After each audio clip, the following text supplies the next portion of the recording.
ஹல்லேலூயா. இந்த ஆராதனை நடக்கும்போது ஒரு வார்த்தை Sam சொன்னாப்ல.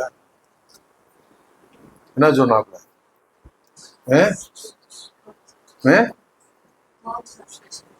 God is our treasure. அவர் ட்ரெஷரா இருந்தாக்க நம்ம எப்படி இருக்கிறோம்? நான் தான் சொன்னேன், நமக்கு மூடு வராது சில நேரத்துல. ஆண்டவர் பக்கத்துல வந்து உட்கார்ந்தாலும், ஐயா சும்மா இருங்க ஆண்டவர், என் கஷ்டம் எனக்கு தெரியும்னு சொல்லுவோம். ஹல்லேலூயா. ஆண்டவர் வந்ததே உன் கஷ்டத்தை போக்குறதுக்கு. நான் இருக்கிறேன் தட்டி கொடுக்க வந்தாரு. அதை விட்டுட்டு ஆண்டவரே நீங்க வந்திருக்கிறது தேங்க்யூ லார்ட், நீங்க ஏன் வந்தீங்கன்னு எனக்கு தெரியாது, அதை வந்து இருக்கிறீங்க, ஆனா நிச்சயமா நீங்க வந்ததுனால ஏதோ ஒரு மாற்றம் வரப்போகுதுன்னு எனக்கு தெரியும் சொல்லி அவருக்கு நன்றி சொல்றதை விட்டுட்டு உங்களுக்கு வேற வேலை இல்லை ஆண்டவரே. அதனாலதான் நம்ம கொண்டாட முடியல. Right, we are unable to rejoice God because we are so much with ourselves. நமக்கு நாமே நிரம்பி இருக்கிறதுனாலதான் நம்ம கர்த்தரை கொண்டாட முடியறதில்லை. we always think, ஐயோ அது இருந்தா நல்லா இருக்கும், இது இருந்தா நல்லா இருக்கும், அப்படி இருந்தா நல்லா இருக்கும். சொன்னது போல ஒரு 10 கோடி இருந்தா உள்ள நல்லா இருக்கும், ஆனாலும் சந்தோஷம் வராது. எவனை வந்து எடுத்துட்டு போயிட்டான்னா அந்த பயத்துல தான் வாழும். கர்த்தர் கொடுத்தார், கர்த்தர் எடுத்தார், யோபு போல சொல்ல போறது இல்லை. நம்ம ஒருத்தரும் சொல்ல மாட்டோம். நம்ம ஆண்டவர், ஏன் ஆண்டவர் ஏதோ உங்களுக்கு நல்லா இருக்குதா, ஏதோ கொஞ்சம் வாழ்க்கை நல்லா ஓடிச்சு, இப்படி வந்து திடீர்னு எல்லாத்தையும் பிடிக்கிட்டீங்களே. That will be our mindset. அதனாலதான் அந்த பாடலை எழுதின அந்த அம்மா எழுதினாங்க, இந்த பார்தலத்தின் சொந்தக்காரர் அவர் என் உள்ளத்தில் சொந்தமானார். அதனால எப்படி இருக்கிறது? ஆனந்தமே பரமானந்தமே இது மாபெரும் பாக்கியமே. ஆனந்தமே பரமானந்தமே இது மாபெரும் பாக்கியமே. இந்த பாதலத்தின் சொந்தக்காரர் அவர் எந்த உள்ளத்தின் சொந்தமானார்.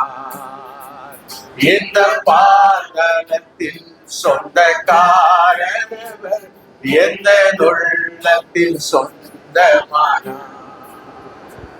You don't, many don't want to rejoice. ஏன்னா நீங்க தீர்மானம் பண்ணிட்டீங்க.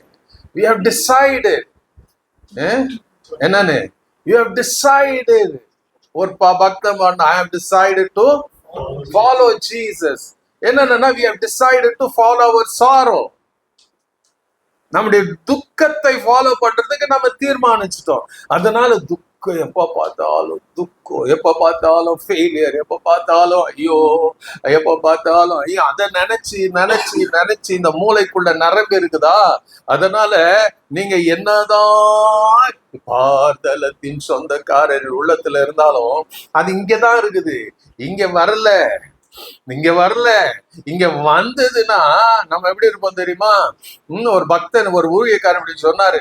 ஒரு முறை அவர் பஸ்ல போயிட்டு இருந்தாராம். பஸ்ல போயிட்டு இருக்கும் போது ஒரு வசனத்தை அவர் படிச்சாராம். அந்த வசனம் எதுனா சகரியா 2ஆம் அதிகாரம் ஐ திங்க் 8ஆம் வசனத்தை அவர் படிக்கிறாரு. அந்த வசனத்துல பாத்தீங்கன்னா அவர் தமிழ்ல படிக்கும் போது அதுல சொல்லுது, அவர் என்ன பண்ணாராம் தேவன். அவர் சொல்றாரு, நான் என்ன பண்ணுவேன், நீ என்னுடைய கண்ணின் மணியா இருக்கிற, you are the apple of my eye. அந்த வசனத்தை படிச்ச மாத்திரத்துல இவருக்கு சந்தோஷம் தாங்காம என்ன பண்ணாராம், பஸ்ஸை விட்டு இறங்கிட்டாராம். அடுத்த ஸ்டாப்ல பஸ்ஸை விட்டு இறங்கிட்டு நேரா தேடினாராம். ஒரு லாட்ஜ் கிடைச்சுதான். அந்த லாட்ஜில் போயிட்டு அந்த செவுத்துல ஒரு பேப்பரை ஒட்டிட்டு ஒரு கண்ணை பெருசா வரைஞ்சாராம். எவ்வளவு பெருசா வரையுமோ அந்த கண்ணை வரைஞ்சிட்டு அந்த நடுவுல இந்த பாப்பா பியூப்பிள்னு சொல்லுவாங்க, தமிழ்ல என்ன சொல்றாங்க, பாப்பா, இங்கிலீஷ்ல சொல்ல பியூப்பிள், ரைட்? அப்போ அவர் என்ன பண்ணாராம், அவர் கண்ணெல்லாம் வரைஞ்சிட்டு நடுவுல அந்த பியூப்பிள வரைஞ்சிட்டு அதுல அவர் பேரை போட்டாராம். அவர் பேரை போட்டுட்டு அவர் என்ன பண்ணாராம், டான்ஸ் ஆட ஆரம்பிச்சிட்டாராம். ஆண்டவரே நான் எங்க இருக்கிறேன், நான் உங்களுடைய கண்ணு, oh my God.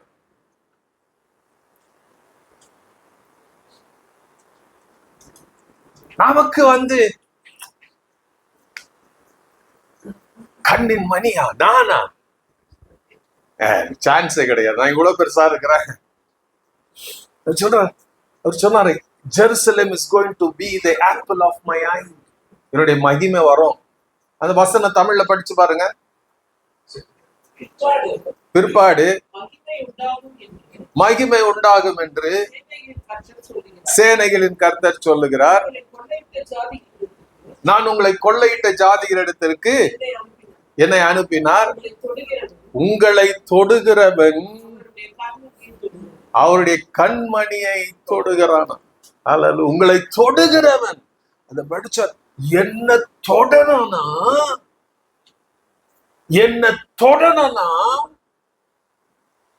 somebody has to overcome God and then only can touch me. இந்த கண்ணை ஏதாச்சும் உள்ள ஒரு டஸ்ட் வந்தாலும் நம்ம கண்ணுக்கு தெரியாது டஸ்ட், ரைட்? தெரியுதா டஸ்ட்? அந்த டஸ்ட் வந்த உடனே அந்த கண்ணுக்கு அந்த சென்சார் அடிக்குது பாருங்க. உடனே அந்த கண்ணு மேல இருக்கிற என்ன சொல்றது, இந்த ஐலிட் என்ன பண்ணுது, ஐலாஷ் என்ன பண்ணுது, டபுக்குன்னு மூடிடுது, ரைட்? மூடின உடனே என்ன ஆகுது, உள்ள போக வேண்டியது அங்கே நின்னுருது. சப்போஸ் தப்பி தவறி உள்ள போச்சுன்னா உள்ள என்ன ஆகுதுங்க, தண்ணி செக்ரியேட் ஆகுது, உப்பு தண்ணி ஏதோ ஒண்ணு செக்ரியேட் ஆகுது. அது என்ன பண்ணுது, அந்த உள்ள போனதை அதே வெளியே கொண்டு வந்துருது. நீ ஒன்னும் ட்ரை பண்ணலனாலும் அது வந்துருது. சில பேர் சொல்லுவாங்க, தூசு கண்ணை மூடி ஒன்னும் பண்ணாத, தேய்க்காத, you don't work for that to come out. அதை வெளியே கொண்டு வர்றதுக்கு நீ முயற்சி எடுக்காத, கஷ்டப்படாத, அதே தன்னுடைய வேலை செய்துக்கும். அப்போ உங்க அப்பா உங்களை தொடணும்னா, விசுவாசத்தோடணும்னா, ஏதாச்சும் ஒண்ணு உங்களை தொடணும்னா அது தேவனை மீறிதான் தொடணும். அதுதான் உன்னை தொடுகிறவன் என் கண்மணியை தொடுகிறான். ஹல்லேலூயா. We don't see God. அப்படி தேவனை நம்ம பார்க்காததுனாலதான் நமக்கு இந்த பார்தலத்தின் சொந்தக்காரர் அவர், எந்த உள்ளத்தின் சொந்தமானார். அதை எப்படி சொல்ல பாடுறோம், இந்த பார்தலத்தின் சொந்தக்காரர் அவர், எந்த உள்ளத்தின் சொந்தமானார். உள்ள சந்தோஷம் கிடையாது. என் கஷ்டம் எனக்கு தான் தெரியும், அந்த கஷ்டம் எனக்கு தான். இந்த பார்தலத்தின் சொந்தக்காரர் அவர், எந்த உள்ளத்தின் சொந்த. இங்க உதட்டுல பாட்டு பாடும், உள்ளன்னு சொல்லும், அது இருந்தா நல்லா இருந்திருக்குமே, இது இருந்தா நல்லா இருந்திருக்குமே. ஹல்லேலூயா.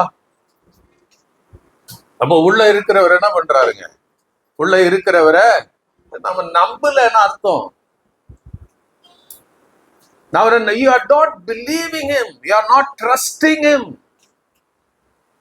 அவர் என்ன என் வாழ்க்கையை மாற்றுவாருங்கிற நம்பிக்கை அற்றுதான் ஒவ்வொரு நாளும் வாழ்ந்து கொண்டு இருக்கிறோம். We live every day believing that I have work to change certain things. சில காரியங்களை, வாழ்க்கையை, என் பிள்ளையை, என் குடும்பத்தை, என் எதிர்காலத்தை நான் தான் நினைக்கிறதுனால, அது நீங்க தான் செய்யணும் நினைக்கிறதுனால, உங்களால செய்ய முடியாது தேவனுக்கு தெரிஞ்சிருந்தாலும் நீ செய்யறியா, செய்யு.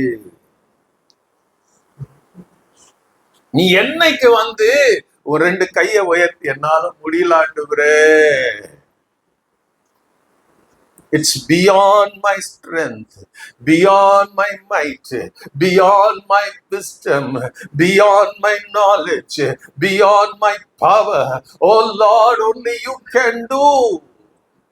எங்களால் ஆயதாகிலும் ஆகும் என்று சொல்ல எங்களிடத்துல ஒன்றுமில்லை ஆண்டவரே. We have nothing to glorify us, oh God. Only you can do something. உங்களால முடியும், do something, oh God. When you come to that place, அப்போ கர்த்தர் எழுது, he says, I will rise, I will work for you, I will do for you.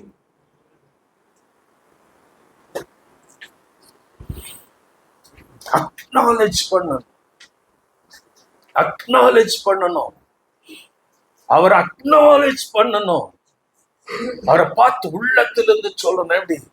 இந்த பார்தலத்தின் சொந்தக்காரர் அவர், எந்த உள்ளத்தின் சொந்தமானார். இந்த பார்தலத்தின் சொந்தக்காரர் அவர், எந்த உள்ளத்தின் சொந்தமானார். அதனால என்ன பண்ண, மகிழ்வோம் மகிழ்வோம் தினமாக மகிழ்வோம், இயேசுராஜன் நம் சொந்தமாயினார். மகிழ்வோம் மகிழ்வோம் தினமாக மகிழ்வோம், இயேசுராஜன் நம் சொந்தமாயினார். இந்த பார்தலத்தின் சொந்தக்காரர் அவர், எந்த உள்ளத்தின் சொந்தமானார். இந்த பார்தலத்தின் சொந்தக்காரர் அவர், எந்த உள்ளத்தின் சொந்தமானார். அதனாலதான் நமக்கு 10 கோடி உள்ள இருந்தாலும், பேங்க் அக்கௌண்ட் இருந்தாலும் சந்தோஷம் வருதுல்ல. ஏன்னாக்கா எப்போ வந்து எடுத்துக்குவாங்களோ நம்ம யோசிக்கிறோம். அதே போலதான் இந்த உலகத்தை படைத்தவர், வானம் அவருக்கு சிங்காசனம், பூமி அவருக்கு பாதபடின்னு எழுதி இருக்கிறது. பூமியும் அதன் நிறைவும் உலகமும் அதன் குடிகளும் கர்த்தருடையது எழுதப்பட்டிருக்கிறது. வெள்ளியும் பொன்னும் என்னுடையது என்று வேதம் சொல்லப்பட்டிருக்கிறது. இந்த மகிமை தேவன், when he himself is preparing a place, நமக்காக ஒரு ஸ்தலத்தை ஆயத்தம் பண்ணி கொண்டிருக்கிறார். அந்த ஸ்தலத்தை வெளிப்படுத்தின விசேஷம் சொல்லும். அவர் கோல்டுனால ஒரு ரோடை போட்டு கொண்டிருக்கிறார். he is building the mansions with different kinds of stones, பலவிதமான விலையேற பெற்ற கற்களினாலே அங்க ஒரு சிட்டியை உண்டு பண்ணி கொண்டிருக்கிறாரு. ஹல்லேலூயா. அப்போ இத்தனைக்கும் உரியவர், everything belongs to me. அவர் சொல்றார், இதெல்லாம் மைன், இதை வைத்து கொண்டு everything I hold it by the power of my word, அந்த வார்த்தையின் வல்லமையினால நான் தாங்கி கொண்டிருக்கிறேன். with that glory, with that power, with that might நான் அங்க இருக்கிறேன்னா, I'm not happy to be in heaven. நான் என் ஜனங்கள் நடுவுல, especially I want to dwell in the hearts and minds of people.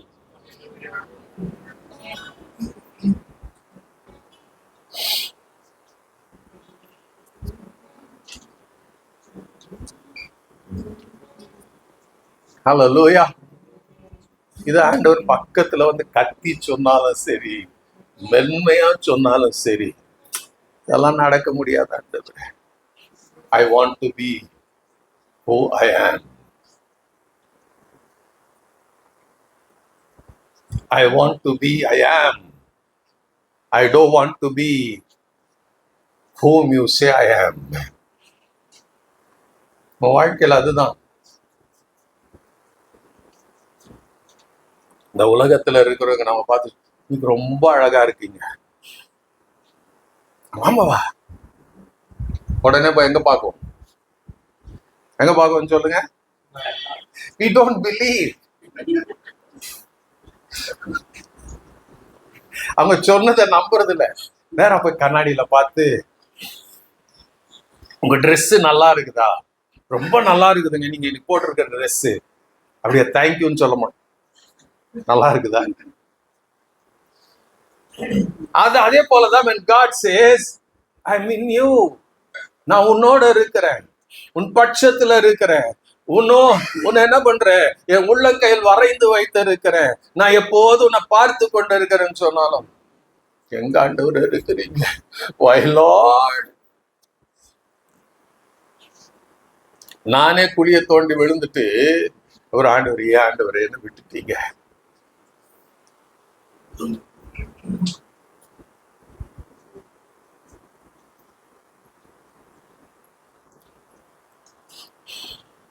The simple thing, ஏனாக்கா why we have this kind of life na, we are always controlled most of the time in the flesh. நம்முடைய மாமிசம் நம்ம ஆளுகை செய்து கொண்டிருக்கிறதுனால we are unable to see the beneficent of God. நம்முடைய mind நமக்கு control பண்ணுது, நம்முடைய உணர்வுகள் நம்மை கண்ட்ரோல் பண்ணுது. நம்முடைய சிந்தை நம்மை கண்ட்ரோல் பண்ணுது. It's controlling us. we are allowing our mind to control us. நம்ம மைண்ட கண்ட்ரோல் பண்ணு மைண்டே. அப்பதான் மைண்ட் கண்ட்ரோல் பண்ண தெரியுமா? Unless and until you give power to your mind, it cannot control you. நீங்க யாருக்கு அதிகாரம் கொடுக்கறீங்களோ அதுதான் உங்களை கண்ட்ரோல் பண்ணும். பிசாசுக்கு இடம் கொடுக்காத. பைபிள் ஸ்டடியில படுத்த என்ன பண்றாரு? என்ன ஆண்டவருடைய வசனம் சொல்லுது? Don't give room for the devil. பிசாசுக்கு இடம் கொடுத்தீங்கன்னா அவன் கண்ட்ரோல் பண்ணுவான். மாம்சத்துக்கு இடம் கொடுத்தீங்கன்னா மாம்சம் கண்ட்ரோல் பண்ணும். Whatever controls you, you become that. நீங்க அத போல மாறிடுறீங்க.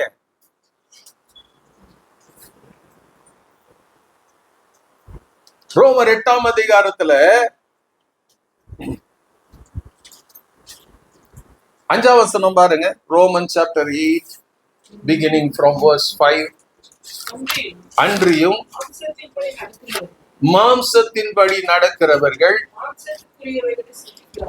ஓ மை காட், மாம்சத்தின்படி நடக்கிறவர்கள். அப்போ the flesh has the power to dictate things to you. உங்க வயிறு சொல்லுது என்னன்னு?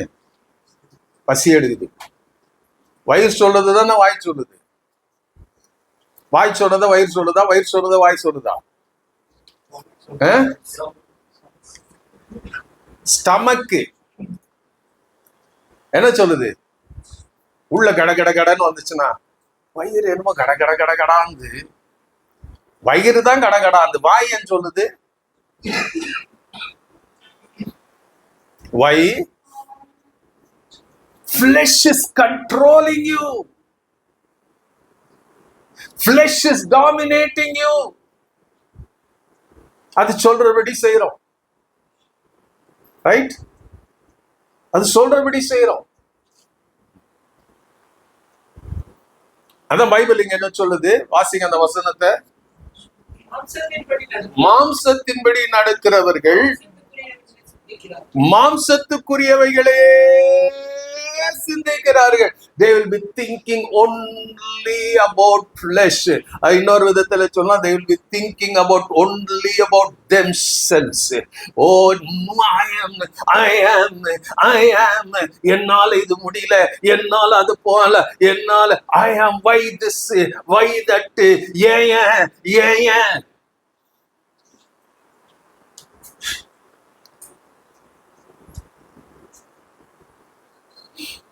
மாம்சத்துக்குரியவர்கள் என்னவா? மாம்சத்தின்படி நடக்கிறவர்கள் மாம்சத்துக்குரியவைகளே சிந்திப்பார்கள். They will always be thinking. படுக்க போகும்போது அதே தான் சிந்தனை. காலையில எந்திரிக்கும் போது, நீ ராத்திரி படுக்கும் போது என்ன யோசனையில படிக்கிறையோ அதே தான் காலையில எந்திரிக்கும் போது அதே எண்ணத்தோட. நேத்து முடிக்கல, நான் சண்டை போட்டேன், நேத்து கொஞ்சம் ராத்திரி எல்லாம் யோசிச்சு சில பாயிண்ட் வந்திருக்கும், நான் போய் என்ன பண்றேன், இன்னைக்கு அந்த பாயிண்ட நான் யூஸ் பண்ணிக்கிறேன். மாம்சம், the flesh wants to dominate you. ஏன்னா மாம்சம் உங்களை கண்ட்ரோல் பண்ண ஆரம்பிச்சுச்சுன்னா you will go in a place, ஒரு இருள், அந்தகாரம், வேதனை, வழியின் பாதையில போயிருவீங்க. என்ன சொல்றாருங்க? மாம்சத்தின்படி அன்றைய மாம்சத்தின்படி நடக்கிறவர்கள் மாம்சத்துக்குரிய சிந்திக்கிறார்கள், ஆவியின்படி நடக்கிறவர்கள். அப்போ ஆவியின்படி நடக்கிறவர்கள், it means those who are led by the Spirit or controlled by the Spirit. NLT-ல சொல்லும் those who are controlled by the Holy Spirit. பரிசுத்த ஆவியினால் நடத்தப்படுகிறவர்ல அவர் கண்ட்ரோல் எடுக்கணும். He should have control on our lives.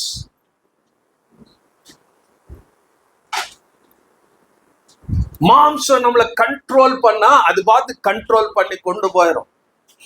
ஆவியானவர் நம்ம கண்ட்ரோல் பண்ண ஆரம்பிச்சார்னா அவர் எங்க கொண்டு போவாருங்க? he will take us to the path of life. அடுத்து அப்படிதான் இருக்கும் பாருங்க. ஆவிக்குரியவைகளே சிந்திக்கிறார்கள். அப்ப ஆவிக்குரியவைகளே சிந்திக்கிறார்கள் அதோடைய அர்த்தம் என்னங்க? You will think only godly things. You will have no time to think about the world. உலகத்தின் காரியங்களை யோசிக்கிறதுக்கு உங்களுக்கு நேரமே பத்தாது. You will never bother about tomorrow. நாளை குறித்து ஆண்டவர் கவலைப்படாதுன்னு சொல்லிட்டாரு. நாளை குறித்து நான் ஏன் கவலைப்பட வேண்டும்?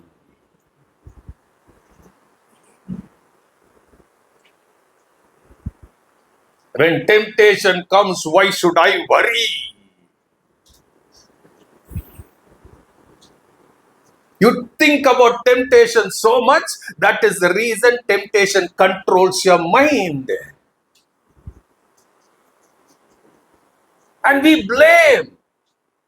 I cannot overcome because your mind is controlled by temptation.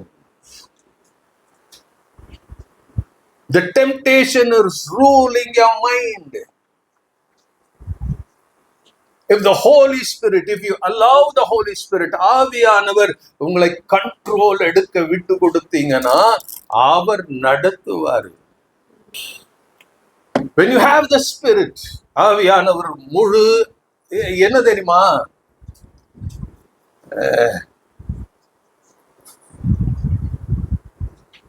இன்னைக்கு மோஸ்ட் ஆஃப் த கிறிஸ்டியன் லைஃப்ல ஊழியக்காரா இருக்கட்டும், யாரா இருக்கட்டும், everybody want to possess the Holy Spirit. எல்லாருக்கும் என்ன ஆசை? ஆவியானவர், he should be in my control, right?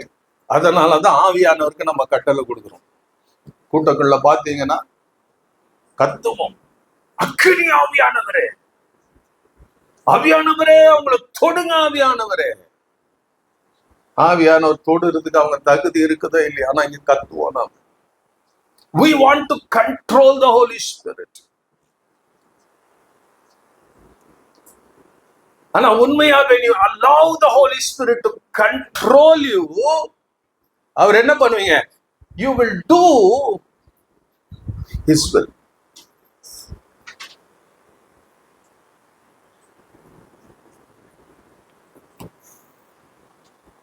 அப்ப ஆவியானவர் உங்களை கண்ட்ரோல் பண்ணும்போது you will see only life. அதுல NLT-ல படிக்க ஒரு வசனம் இருக்கும் பாருங்க. I think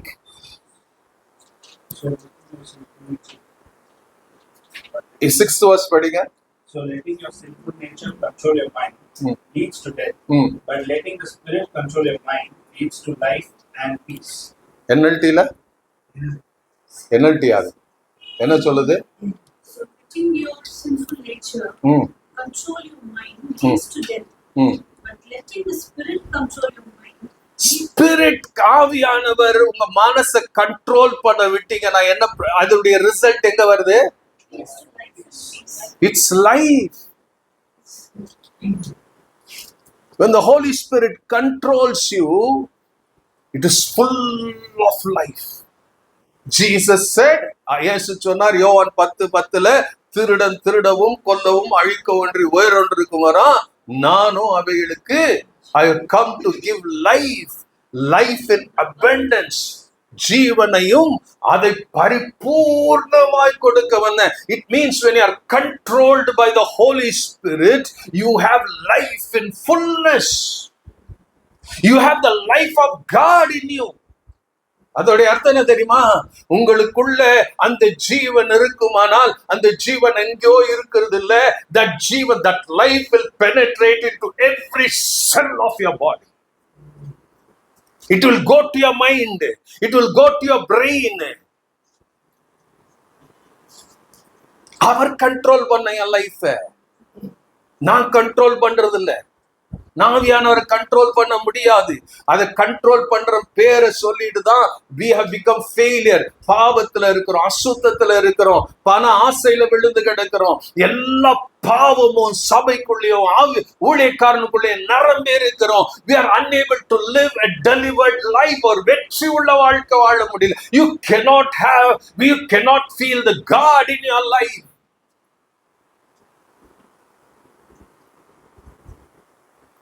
Holy Spirit possessed life. அவர் என்ன possess பண்ணணும்?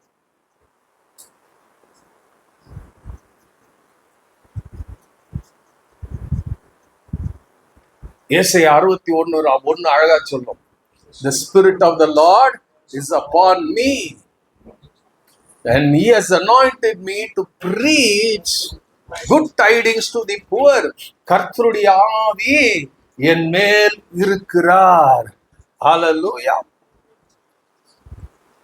சிறுமைப்பட்டவர்களுக்கா, தரித்திரருக்கு சுவிசேஷத்தை அறிவிக்க என்னை அவர் அபிஷேகம் பண்ணி இருக்கிறார். அப்போ இயேசு சொல்றாரு, ஆவியானவர் வந்ததே, God came to control me. He is controlling me. He has anointed me. எதுக்கு ஆவியானவர் என் மேல இருக்கிறாரு? To take the gospel. சுவிசேஷத்தை தரித்திரருக்கு சொல்ல என்ன பண்ண இருக்கிறாரு? நாம் அபிஷேகம் பண்ணப்பட்டு இருக்கிறேன். Jesus was saying, I'm controlled by the Holy Spirit.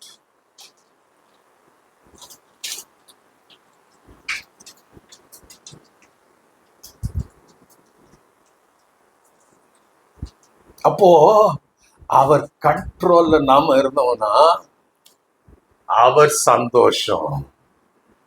My God, அவருடைய மகிழ்ச்சி எங்க இருக்கும்? எனக்குள்ள இருக்கும். If he is not controlling me, if I control myself, whatever I have, that will be in me.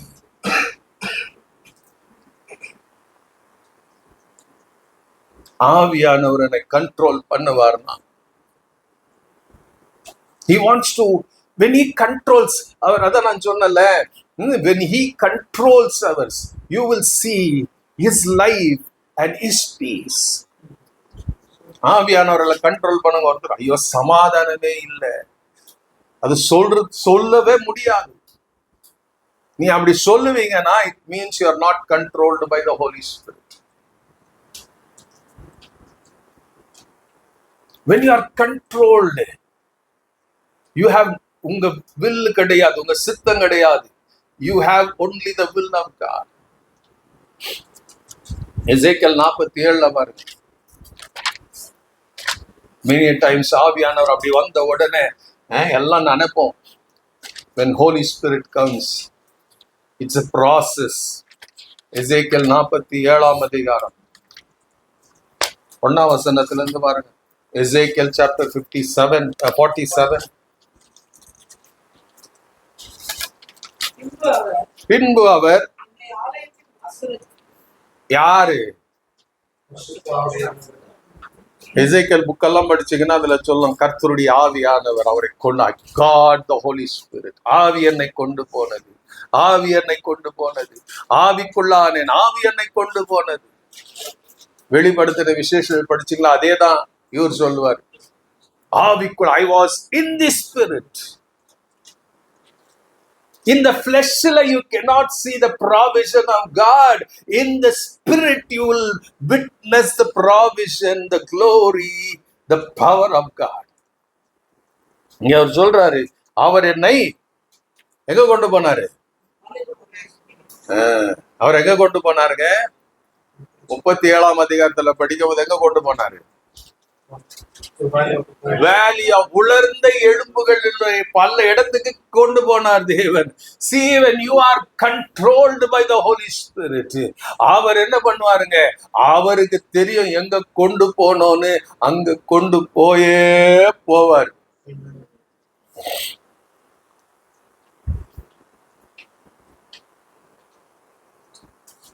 அங்க உலர்ந்த எலும்புகள் உள்ள பள்ளத்தாக்கு கொண்டு போய் செத்து போனதெல்லாம் உயிர்ப்பித்தார். அங்க உயிர்ப்பிக்கப்படுகிறது கர்த்தருடைய வல்லமை. You see that the spirit of God came. அப்படியே அந்த காற்று வீசினது, ஆவியானவர் வந்தாரு, அப்படியே உலர்ந்து போனதெல்லாம் அந்தந்த எலும்போடு கூடினது, சதை வந்தது, தோல் வந்தது, நரம்பு வந்தது, ரத்தம் வந்தது. அவர்கள் எல்லாம் they stood up as an army-ன்னு சொல்லுவோம். இந்த இடத்துல பாத்தீங்கன்னா ஆண்டவர் அடுத்த லெவலுக்கு கொண்டு போகிறாரு. என்னன்னு, he takes him to the temple. தேவாலயத்துக்கு கொண்டு போறாரு. Hallelujah. He takes him to the temple. என்ன பண்றாரு? பின்பு அவர் என்னை ஆலயத்தின் வாசலுக்கு திரும்பி வர பண்ணினார். இதோ வாசற்படியின் கீழ் இருந்த தண்ணீர் புறப்பட்டு கிழக்கே ஓடுகிறதா இருந்தது. ஆலயத்தின் முகப்பு கிழக்கு நோக்கி இருந்தது. அந்த தண்ணீர் ஆலயத்தின் வலதுபுறமாய் பலிபீடத்துக்கு நேராய் பாய்ந்தது. The water was flowing towards the altar. அதை நான் அப்புறம் விளக்குறேன். so much there. அவர் என்ன பண்ணாராம்? அப்படியே ஒரு தண்ணி அப்படியே ஓடிட்டு இருக்குது. எசேக்கியேலை பார்க்க வைக்கிறார். எசேக்கியேல் ஒன்னும் புரியல. நல்லா தெரிஞ்சுக்கங்க, ஆவியானவர் உங்க லைஃப்ல வரலன்னா, ஆவியானவர் உங்களை கண்ட்ரோல்ல வரலன்னா, you will never understand the holy word of God. நிறைய காரியங்கள் நமக்கு புரியவே புரியாது. ஆவியானவர் உங்களை கண்ட்ரோல் எடுத்தார். ஆவியானவர் சொல்றாரு, அப்படியே கொண்டு போறார். எசேக்கியேல் பார்க்கறான், தண்ணி வருது. அந்த தண்ணி ஒரு பக்கம் வந்து பலிபீடத்துக்கு நேராய் ஓடிக்கொண்டு இருக்கிறது. அதை தான் பார்க்கறான். அடுத்து பைபிள் சொல்லுது, ஆண்டவருடைய வசனம் சொல்லுது, அவர் என்ன பண்ணாரா, மறுபடியும் சுற்றி நடத்தி கொண்டு போனாரு. அங்க தண்ணீர் வலது புறத்திலிருந்து பாய்கிறதா இருக்கிறது. அப்போ அந்த புருஷன், அடுத்த வசனம் பாருங்க, என்ன பண்ணுது? அந்த புருஷன் தமது கையில் நூலை பிடித்து கொண்டு கிழக்கே புறப்படுகையில் 1000 முழமும் அளந்து என்னை தண்ணீரை கடக்க பண்ணினார். ஹல்லேலூயா. நல்லா கவனிங்க. Who was there with Ezekiel? யாரோ ஒரு மனுஷன் இருந்தான். அந்த மனிதன், ரைட், அந்த மனிதன் சொல்லுது. ஹல்லேலூயா. அன்னைக்கு படிக்கிறவங்க they said that is an angel of God. Hallelujah. ஆனா பைபிள்ல சொல்ல angel of God னா it's Jesus Christ. Amen. angel னா வெறும் தேவ தூதன். angel of God னா அது வந்து கர்த்தராகிய இயேசு கிறிஸ்துவை குறிக்கும். இங்க ஒரு மனுஷன்னு சொல்லும்போது hallelujah, it's Christ in the flesh. அவர் கூட நடக்கிறாரு. hallelujah. So when நல்லா தெரிஞ்சுக்கங்க, நீங்க when you are controlled by the Holy Spirit, you cannot walk alone. உங்க வாழ்க்கையில நீங்க தனியா நடக்கவே முடியாது. God will be following you. You will be walking with God. இயேசு சொன்னார் பூமியில இருக்கும்போது, I'm never alone.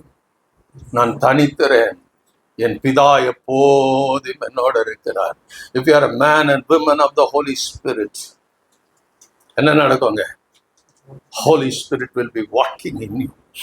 Hallelujah. நான் அவர்களுக்குள்ளே வாசம் பண்ணி அவர்களுக்குள்ளே உலாவி கொண்டிருப்பேன். He will be there 24/7. Amen. அவர் நடக்கிறாரு, முன்ன கொண்டு போகிறாரு. கொண்டு போகும்போது அங்க என்ன இருக்குதுங்க?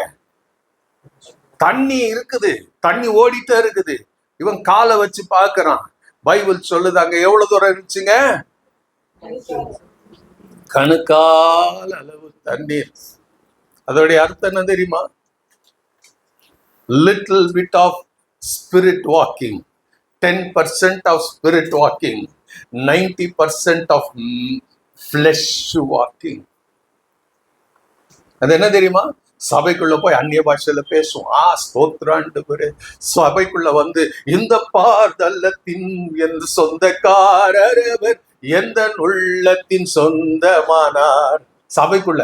வெளியே போனோம்னா ஐயோ ஏன் தான் இந்த வெயில் அடிக்குதோ, ஏன் தான் இந்த கஷ்டம் வருதோ, நான் ஏன் தான் இன்னும் போய் என்னத்த சமையல் பண்றதோ, சமையல் பண்ணி உங்களுக்கெல்லாம் சாப்பிட போட்டு நான் சாப்பிடுறதுக்குள்ள பாதி உயிர் எனக்கு போயிடும். எங்கங்க உள்ள பாடுனது, இந்த பார்தலத்தின் சொந்தக்காரர் எந்த உள்ளத்தின் சொந்தமானார். வெளியே வந்தவொன்னு ஆவியாச்சு, அபிஷேகமாச்சு, கணுகால் அளவு. You have only little bit of holy spirit. அந்த இடத்துல சர்ச்சுக்கு போகும்போது அதே ஒரு ஆவிக்குரிய கூட்டத்துக்கு போகுது, ஒரு எழுப்புதல் கூட்டத்துக்கு போகும்போது ஐயோ ஆண்டவரே தேங்க்யூ காட் எல்லாம் சொல்லிட்டு வெளியே வந்த பஸ் எப்போ வரும், இந்த மனுஷன் எங்க போனா சண்டையோட வீட்டுக்கு வரும். தட் இஸ் கால்ட் 10% கணுக்கால அளவுக்கு தான் ஆவியானது. அந்த தண்ணி கணுக்கால அளவுக்கு இருந்துச்சான். ஐயா சொன்னாரு, this is not my kind of life. Next லெவலுக்கு போலாமா? அடுத்து ஒரு 1000 முழம் கொண்டு போறாரு. இப்ப எங்க வந்துருச்சு? முழங்கால் அளவு. அதுக்கு சொல்லுவாங்க, நிறைய பேர் எப்படி சொல்லுவாங்க, ஜெபிக்கிற ஒரு அனுபவத்துக்குள்ள. ஹல்லேலூயா. அதோட அர்த்தம் என்ன தெரியுமா? 50-50. 50% holy spirit, 50% I spirit, my spirit. 50%. அந்த 50% எனக்கு விருப்பப்பட்டா நான் ஜெபம் பண்ணுவேன், எனக்கு விருப்பப்பட்டா நான் பைபிளை படிப்பேன். பாதி மாம்சம் சொல்லும், இன்னைக்கு ரொம்ப டயர்டா இருக்கிற, கொஞ்சம் படுத்துக்க. எவ்வளவு பேர் அது அப்படியே கீழ்ப்படிஞ்சு இருக்கிறோம். நீங்கெல்லாம் எப்படி தெரியும்? நான் கீழ்ப்படிஞ்சு இருக்கிறேன். பாடி சொல்லும் ரொம்ப டயர்டா இருக்குது, கொஞ்சம் போய் தூங்கிட்டு அப்புறம் ஏஞ்சி ஜெபம் பண்ணு. அன்னைக்கு நிச்சயமா ஜெபம் பண்ண மாட்டோம், அதோட முடிஞ்சு போச்சு. That is 50-50. நான் ஜெபம் பண்ணேன். That is not prayer.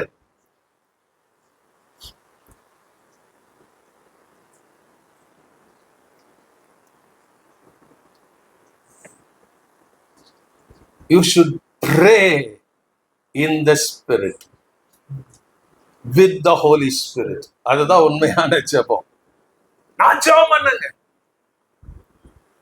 ஏனோ டெய்லி கதை ஒப்பிக்கிறது போல ஒப்பு வச்சுட்டு இயேசுவின் நாமத்தினால. That is not prayer. That is 50-50. அவன் ஜெபம் பண்ணுவான், இல்லன்னு இல்லை. பட் அந்த ஜெபத்துல எனக்கு திருப்தி இல்லை. If you don't have the Holy Spirit controlling you, you will never have satisfaction in your prayer. நீ ஜெபித்து எந்திரிக்கும் போது ஒரு சாதிச்சவளா எந்திரிக்கணும். இன்னைக்கு I prayed, God is going to do something. இயேசு ஜெபம் பண்ணிட்டு எந்திரிக்கிறார். 12 பேரை கூப்பிடுறாரு. You are my apostles.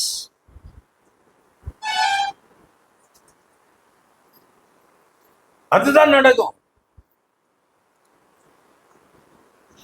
15 நிமிஷம், அரை மணி நேரம் இல்ல, ஹோல் நைட் பிரேயர். 50-50 இல்ல. நீங்க பார்த்து இருக்கிறீங்க ஆல் நைட் பிரேயர் எவ்வளவு பேர் போயிருக்கிறீங்க? இந்த ஆல் நைட் பிரேயர்ல பாத்தீங்கன்னா சில நல்லா பாத்தீங்கன்னா வந்து ஒரு சாகமா இருப்பாங்க.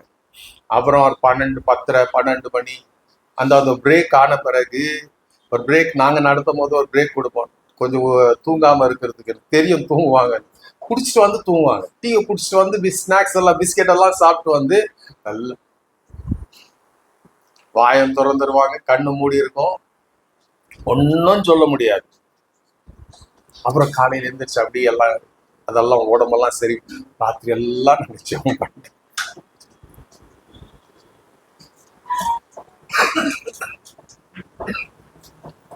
அடுத்து அவர் என்ன பண்றாரு? யார் கொண்டு போறது? அந்த மனுஷன் மறுபடியும் கொண்டு போகிறான். சொல்ல இதை பாத்துக்க, அது ஒரு ஸ்டைல் ஆஃப் லைஃப், இது ஒரு ஸ்டைல் ஆஃப் லைஃப். அதோட என்ன தெரியுமா? சபையில இருக்கிற லைஃப் ஸ்டைல். அது எங்க கொண்டு போறார்? தேவ ஆலயத்துலதான் அந்த லைஃப் ஸ்டைல் இருக்கு.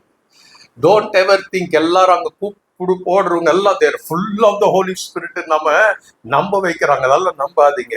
4 கேரக்டர் இருக்கும் அங்க. சில பேர் என்ன கணுக்கால் அளவு தான். அல்லேலூயா. சும்மா அப்படி வந்த உடனே மியூசிக் வந்த உடனே தன்னு குதிச்சு அதுக்கப்புறம் மெசேஜுக்கு தூங்கிட்டு இருப்பாங்க. Not that. 3வது ஒரு இடம், அங்க என்ன ஆகுதுங்க?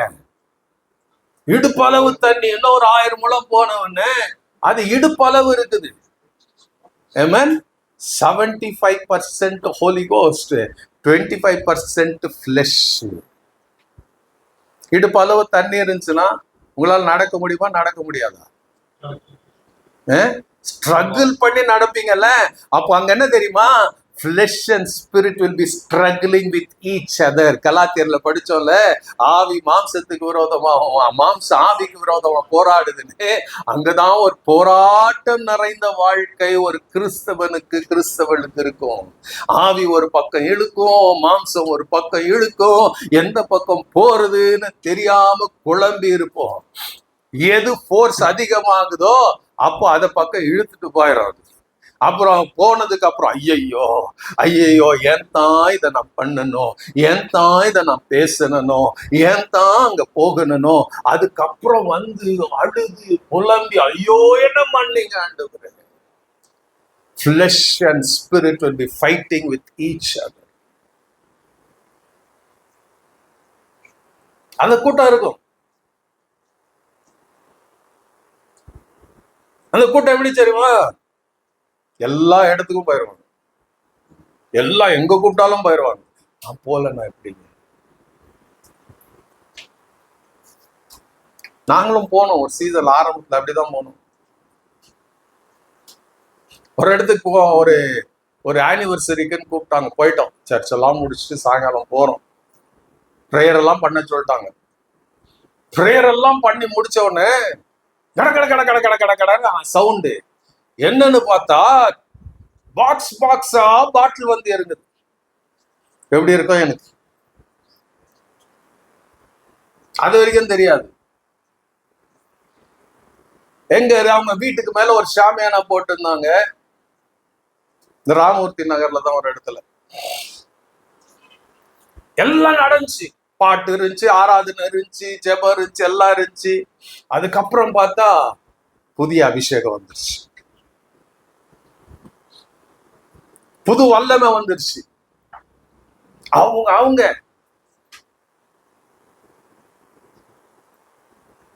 began to see அந்த இடத்துல ஒரு கர்த்தருடைய அபிஷேகம் பண்ணப்பட்டவனால அவன் நிம்மதியா சமாதானத்தோட அங்க இருக்க முடியாது. If you are a person pleased to be there, that means you are controlled by the flesh. If the spirit will be fighting,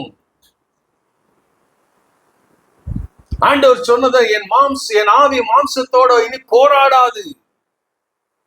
You cannot be there. The spirit will never allow you to be there. The spirit will be fighting. This is not my place. This shouldn't be your place. இந்த இடம் என்னுடையதல்ல, இந்த இடம் உன்னுடையதா கூட இருக்க கூடாது. Walk out of it.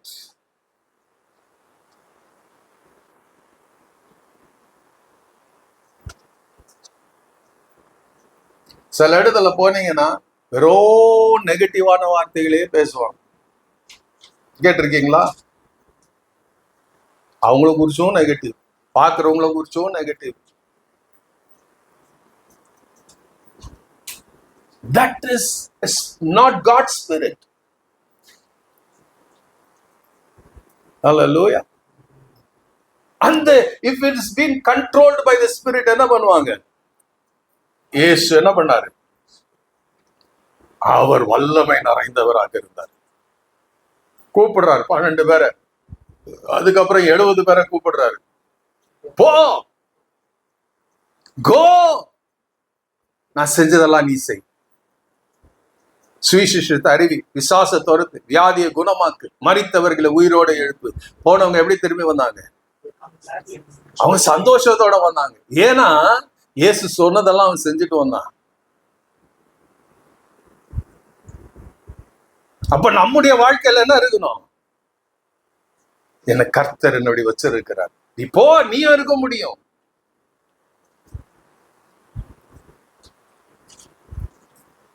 அடுத்ததா பாத்தீங்கன்னா இன்னொரு 1000 முழம் கொண்டு போறாரு.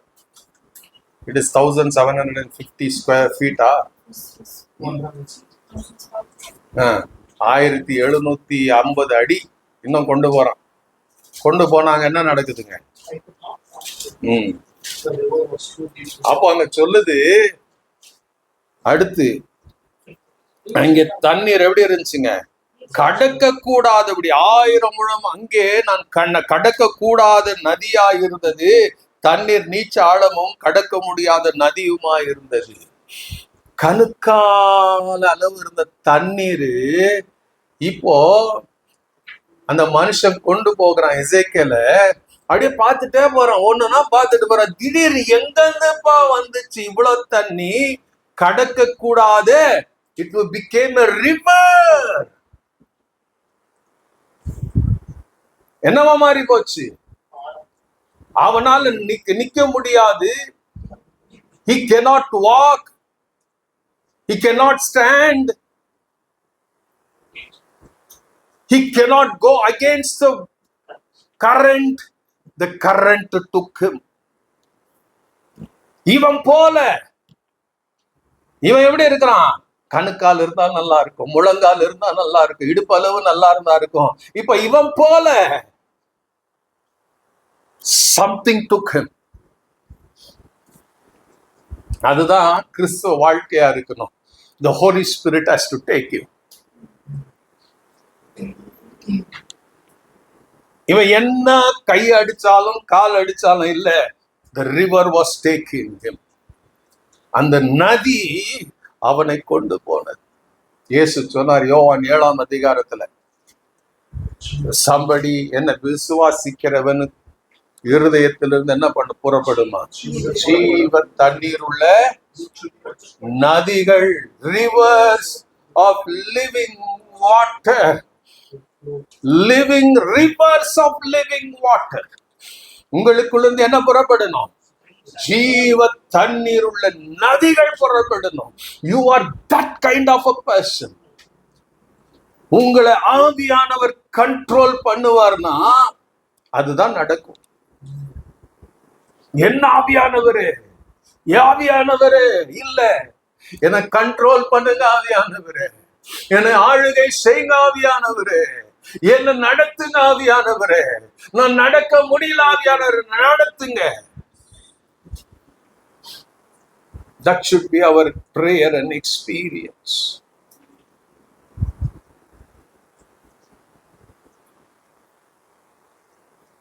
ஆயிரம் முழம் வந்த உடனே அவன் நீச்சல் ஆழத்துக்கு போகிறான். அப்படியே மிதந்துட்டு போறான் தண்ணி மேல. He was not going. The water was taking. Hallelujah. ஆவியில நிரப்பப்பட்ட மனுஷனும் மனுஷனுடைய வாழ்க்கை அதுதான். You will never go. The Holy Spirit will take. Hallelujah. அப்போஸ்தலர் 8ஆம் அதிகாரத்துல படிச்சீங்கன்னா அங்க பிலிப் என்பவன் இருக்கிறான். அவன் என்ன பண்றான்? ஆவியானவர் சொல்றார், போ அந்த ரதத்தோட ஒட்டிக்க. அவன் போறான், அவனுக்கு கொடுக்கப்பட்ட வேலையை முடிக்கிறான். அது வரைக்கும் அவன் தான் ஓடுறான், ரதத்தோட ஓடுறான். எல்லாம் நடக்குது, ஊழியம் முடிஞ்சது. Holy Spirit becomes so happy. ரதத்துல இருந்து இறங்கி ஞானஸ்தானம் கொடுக்கிறான். அடுத்து அந்த மனுஷன் பார்த்து கொண்டே இருக்கும் போதே the Spirit of God took him. ஆவியானவர் அவனை கொண்டு போயிட்டாராம். அவன் போல எங்க போனமோ அங்க ஆவியானவர் கொண்டு போனார். இதுதான் கிறிஸ்துவ வாழ்க்கையில் உண்மையான அனுபவமா இருக்கணும். இங்க ஆவியானவர் இங்க தண்ணி கொண்டு போகுது அவனை. The water is taking him not to the place where he desired. The water was taking where the water is already been planned and designed. அந்த தண்ணீர் எங்க போகணுமோ அந்த இடத்துக்கு நேராய் போய் கொண்டு இருக்கிறது. அந்த இடத்துக்கு போகும்போது திடீர்னு அவன் கண் எடுத்து பார்க்கறான். பார்த்தா திடீர்னு சம்திங் ஆச்சரியமா இருக்கிறது. என்ன பார்க்கறான் அவன்? அவர் பார்க்கிறாரு 6ஆம் வசனம், இதை கண்டாயா? காட்டிட்டு இப்போ எங்க கொண்டு போறாரு? நதி ஓரமாய் அவன் நடத்தி கொண்டு போனார். He shows something. என்ன பார்க்கிறான்? திரளான விருட்சங்கள். He begins to see that. இவ்வளவு நேரம் வெறும் தண்ணிய பார்த்தோம், கணுக்கால் அளவு, முழங்கால் அளவு, இடுப்பளவு பார்த்தோம். Now all of a sudden it became a river. அந்த தண்ணி போகும்போது it took somewhere he never expected. அந்த தண்ணீர் பாத்தீங்கன்னா திடீர்னு ஒரு நதியோரம் கொண்டு போய் takes him to a bank. அங்க எந்திரிக்கிறான், எழும்புகிறான். he was full wet. அவன் எப்படி தண்ணில நனைஞ்சிருந்தான். he was full. In other words, I say he was full of the Holy Ghost. he was drenched in the Holy Ghost. பரிசுத்த ஆவியினால நிரம்பி இருந்தான். அவன் நனைக்கப்படாத இடம் எதுவுமே கிடையாது, இல்லாத இடம் எதுவுமே. everything was drenched in water. அவன் தலையிலிருந்து கால் வரைக்கும் it was full the Holy Ghost. அந்த ஆவியோட அந்த நிறைவோட பார்க்கிறான். திடீர்னு இது எங்கிருந்து வந்தது? கனி விருட்சங்களின் மரங்களை பார்க்கிறான். ரெண்டு பக்கமும் பார்க்கிறான். அதுல கனிகளை பார்க்கிறான், இலைகளை பார்க்கிறான்.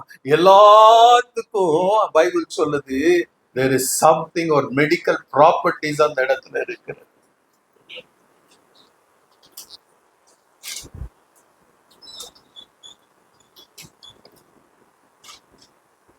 He saw the fruits. He saw the leaves.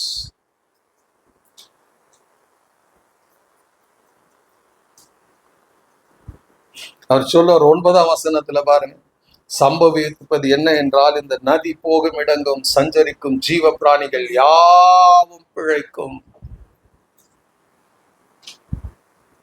What will happen if you are full of the Holy Spirit? நீங்க போகிற இடத்துல you will see life. You will not see death. 2 கொரிந்தியர் 2ஆம் அதிகாரம் 14ஆம் வசனம் 15ஆம் வசனம் 16ஆம் வசனம் படிச்சு பாருங்க. 2 கொரிந்தியர் 2ஆம் அதிகாரம் 14 15 வாசிங்க.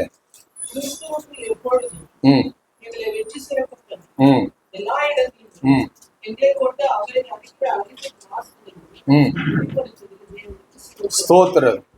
என்னவங்க அபிஷேகத்தினால் ஆவியானவர் நிரப்பப்பட்டு இருந்தீங்கன்னா என்னங்க வாசிங்க மறுபடியும் அந்த வசனத்தை.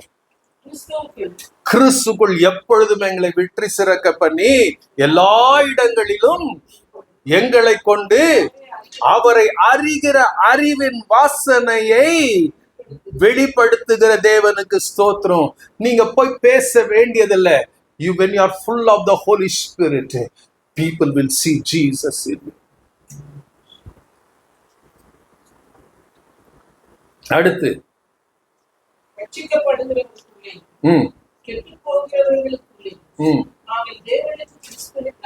நான் யாரா இருக்கிறேன்? I become a sweet fragrance when I have the Holy Spirit. My life becomes a sweet fragrance. நறுமணம் வீசுகிறவனாய் நான் இருப்பேன். அடுத்து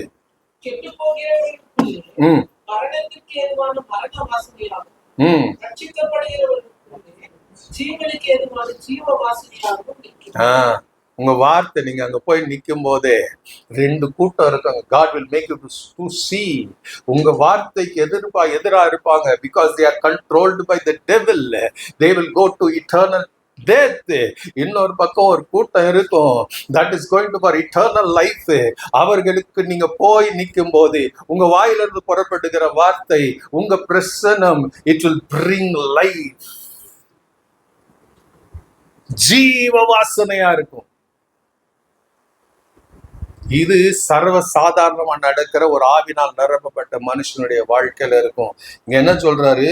நீ போகிற இடத்துல எல்லாம் ஜீவன், life will sprout by itself.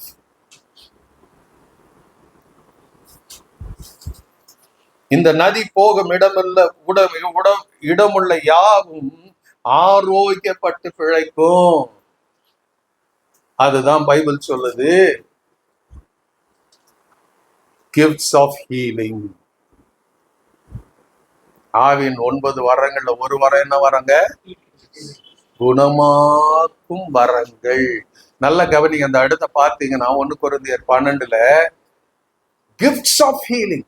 Gift of ஹீலிங்னு சொல்லாது, எல்லாமே வந்து கிஃப்ட்னு வரும்.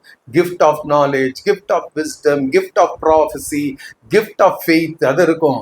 இந்த ஹீலிங்க்கு மாத்திரம் என்ன சொல்லணும்னா கிஃப்ட்ஸ் ஆஃப் ஹீலிங், குணமாக்கும் வரங்கள், அப்படிதானே இருக்குது. Extraordinary powers of healings. வாசிங்க தமிழ்ல 12:9 பாருங்க. வேறொருவனுக்கு ம் அந்த ஆவியினாலே விசுவாசம், ம் வேறொருவனுக்கு அந்த ஆவியினாலே குணமாக்கும் வரங்களும், ம் வேறொருவனுக்கு அற்புதங்கள் ஒருவனுக்கு அந்த ஆவினால குணமாக்கும் இல்ல, அதுக்கு முன்னாடியே விசுவாச வரமும், வேறொருவனுக்கு அந்த ஆவியினால குணமாக்கும் குணமாக்கும் வரங்களும். குணமாக்கும். வரங்களும். அப்ப ஆவியில நரம்பின ஒரு மனுஷன் எனக்கு தெரியுமா, இங்க சொல்லுது இல்ல, நீங்க போகிற இடத்துல ஆரோக்கியம் ஆரோக்கியமா இருப்பாங்கன்னு. அது என்ன தெரியுமா, உங்களுக்குள்ள இருந்து குணமாக்கும் வரங்கள் அப்படியே பாயும். நீங்க ஜெபம் பண்ண தலைவலியும் குணமாகும், நீங்க ஜெபம் பண்ண கேன்சரும் குணமாகும். That is the power of the Holy Ghost.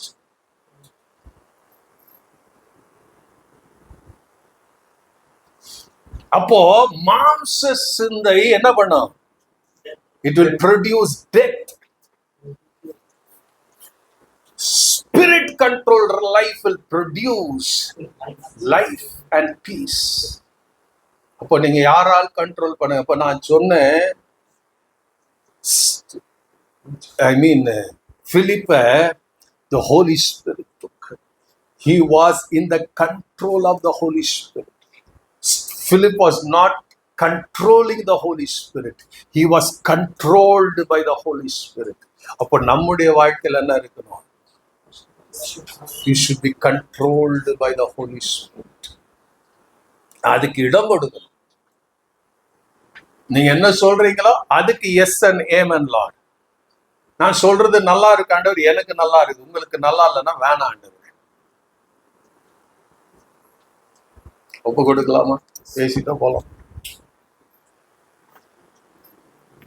அவருடைய கரத்துல ஒப்பு கொடுக்கலாமா?